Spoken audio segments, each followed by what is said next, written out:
Hi everybody, today we will talk about how to fix or how to solve the problem of keeps closing on the application of REDnote. We click on settings, then you will click on apps, default apps, app settings.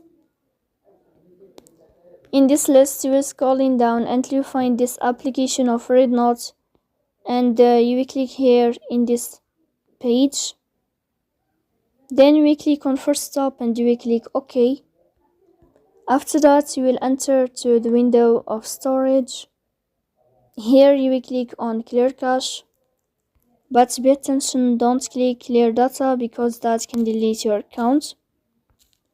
Then you will go to Play Store. You will search about REDnote app. Here you can uninstall your app and you can install it again. So please don't forget to support us by like and subscribe. See you next time and thank you for your watching.